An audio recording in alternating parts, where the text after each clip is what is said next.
अहमद हसन साहब, बात हो रही है तशरीह के हवाले से, 63 की पहले तशरीह हो गई। एक बुनियादी सवाल ये है कि अगर अदालत किसी चीज़ की तशरीह कर दे तो उस तशरीह के नजर सानी केस के अंदर उसकी बुनियाद को ही तब्दील किया जा सकता है या उसमें इजाफा किया जा सकता है? सबसे पहले तो ये है कि जब कानून की तशरीह की जाती है तो उसमें तो 3 रूल्स होते हैं, रूल्स ऑफ इंटरप्रिटेशन। एक लिटरल, दूसरा गोल्डन और तीसरा मिस्चिफ रूल ऑफ इंटरप्रिटेशन। लेकिन अब इसमें सबसे पहले जो आपने 63A का पूछा है, इसमें जो क्वेश्चन आए थे कोर्ट के सामने, ऑनरेबल सुप्रीम कोर्ट के सामने, वो एक एडवाइजरी जुरिसडिक्शन में आए थे 186(2) में, जिसमें उन्होंने सुप्रीम कोर्ट ने दी। तो विद ऑल ड्यू रिस्पेक्ट, वो ओपिनियन जो थी उसका जो होती है वो उसकी होती है पर्सुएसिव इफेक्ट।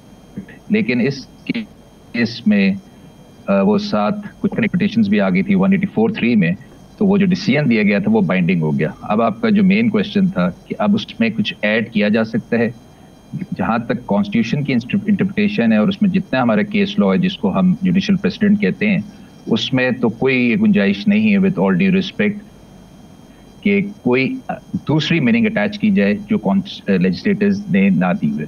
हाँ, बस ये एक गुंजाइश जरूर होती है कि ये अल जहाद ट्रस्ट केस भी 1996 का, जिसमें उन्होंने कहा था कि जो कॉन्स्टिट्यूशन है वो लिविंग डॉक्यूमेंट है और इसमें अगर कोई मिसचिफ भी हो कोई भी इंटरप्रिटेशन में, तो वो मिसचिफ को सप्रेस करके रेमेडी पास की जा सकती है। अहमद हसन साहब, आप क्या समझती हैं, आईनी अदालत की हमारे मुल्क में ज़रूरत है? और क्या एक अलग आईनी अदालत होनी चाहिए या एक आईनी बेंच बन जाना चाहिए? ये आपने बड़ा अच्छा सवाल किया। मेरे लिहाज से अगर आप मेरी ओपिनियन पूछते हैं तो एक आईनी बेंच अलग से बना देना चाहिए, जजेस की तादाद बढ़ा देनी चाहिए, क्योंकि मुल्क के ऊपर कॉस्ट बढ़ाने की ज़रूरत नहीं है। कॉन्स्टिट्यूशनल, हाँ जी, ये हो जाए कि जितने कॉन्स्टिट्यूशनल मैटर्स हैं फिर उस बेंच के पास जाए, जो मेरा अपना पर्सनल ओपिनियन है। और वो सुप्रीम कोर्ट के फ्लैग के अंडर होंगे? अगर उस तरह होए तो बहुत बेहतर है, लेकिन अगर आपका वही क्वेश्चन है कि कॉन्स्टिट्यूशनल कोर्ट बन सकती है तो बिल्कुल जी, लेजिस्लेटर्स बना सकते हैं। लेकिन ये मेरा एक अपना ओपिनियन है कि रादर देन कि जब उस पर इतनी कॉस्ट लगाई जाए तो बेहतर यही है कि कॉन्स्टिट्यूशनल एक सुप्रीम कोर्ट है आपके पास, उसी में आप बेंचेस बना दें और जजेस की तादाद बढ़ा दें। अच्छा अहमद साहब, जो दुनिया के मॉडल की बात की जाती है कि बेशतर ममालिक के अंदर आईनी अदालतें मौजूद हैं, वो आईनी अदालतें सुप्रीम कोर्ट के अंडर होती हैं या नहीं होती? और अगर वो सुप्रीम कोर्ट के अंडर नहीं होती तो उन ममालिक में क्या कॉमन लॉ मौजूद होता है? नहीं, अब कॉमन लॉ तो जिस तरह आपने बात की, वो कॉमन लॉ तो आपके इंग्लैंड में है, जिस तरह वहाँ अनरिटन कॉन्स्टिट्यूशन है, कॉमन लॉ है, वो कोर्ट सब कुछ ग्रांट कर सकते। कुछ ममालिक ऐसे हैं अमेरिका में जो है उधर अलग नहीं है, वो सुप्रीम कोर्ट ही है, वहीं कॉन्स्टिट्यूशनल मैटर्स भी जाते हैं और दूसरे मैटर्स भी जाते हैं, तो वो उनके पास दोनों पावर्स हैं जो हमारी सुप्रीम कोर्ट एक्सरसाइज कर रही है। आप सुप्रीम कोर्ट के जुरिसडिक्शन भी है और राणा साहब, आप मौजूदा हालात जो सुप्रीम कोर्ट के देख रहे हैं, जिसमें वाज़ेह तौर पर ख़तो किताबत और जजिस का एक दूसरे के मतलब ख़तो किताबत में जो जो लिखना है, इसके बाद आप आने वाले सिनेरियो में क्या देख रहे हैं सुप्रीम कोर्ट के हवाले से?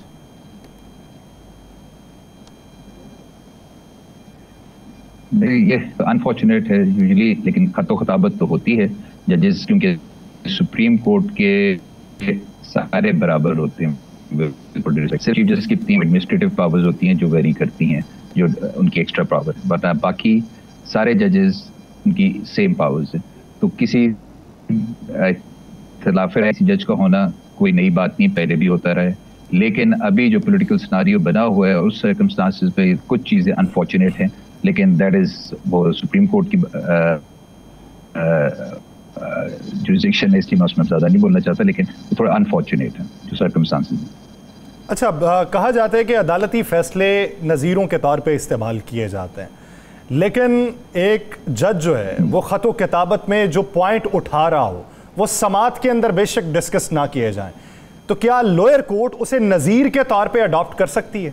जिस तरह मिसाल के तौर पे आर्टिकल 182 का हवाला देते हुए जस्टिस मज़हर की शमूलियत पे एतराज़ जस्टिस मुनीब अख्तर ने उठाया, जस्टिस मंसूर अली शाह ने प्रोसीजर के ऊपर उठाया, तो क्या लोअर कोर्ट्स जो हैं ये इनको नज़ायर के तौर पे इस्तेमाल कर सकती?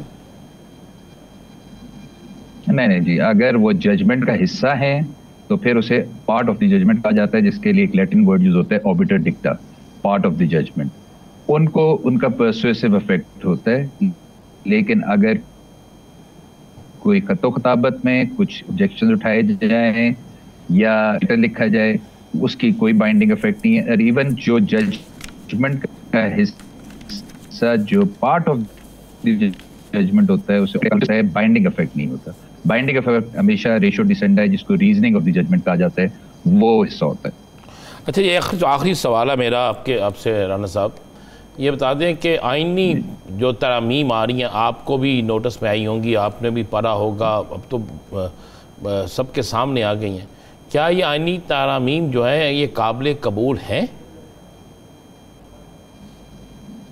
देखें जी, जब तक जो कॉन्स्टिट्यूशन हमारा कहते हैं 2/3 मेजॉरिटी से अमेंडमेंट हो सकती है, तो वो तो लेजिस्लेटर्स कर सकते हैं। जहाँ तक कुछ इश्यूज ऐसे हैं जो आजकल पॉलिटिकल इश्यूज बने हुए हैं, उसको नज़र में रखते हुए कुछ जो पार्टीज हैं उन्होंने उस पर एग्री नहीं किया। दैट इज़ वाई वो जो 2/3 मेजॉरिटी है वो नहीं हो रही। और वो मेनली यही इशू है कि कॉन्स्टिट्यूशनल कोर्ट और उसके साथ जो चीफ जस्टिस का टेन्योर है, मेन तो वो है। बाकी कॉन्स्टिट्यूशनल अमेंडमेंट तो वो ला सकते हैं। हाँ, मेन चीज़ जो है उसमें जो उन्होंने देखनी है वो बेसिक स्ट्रक्चर ऑफ कॉन्स्टिट्यूशन जो है उससे डिपार्ट ना हो कोई अमेंडमेंट, क्योंकि उस पर बहुत हमारा केस लॉ है और सुप्रीम कोर्ट की नज़र basic structure fabric of the constitution है, उससे आप डिपार्ट नहीं कर सकते। और anything which is against the injunction of Islam वो तो हो ही नहीं सकता। सही, यानी आइन का बुनियादी ढांचा जो है उसको तब्दील नहीं किया जा सकता और उसके अलावा जो है वो तरामीम हो सकती हैं। बहुत शुक्रिया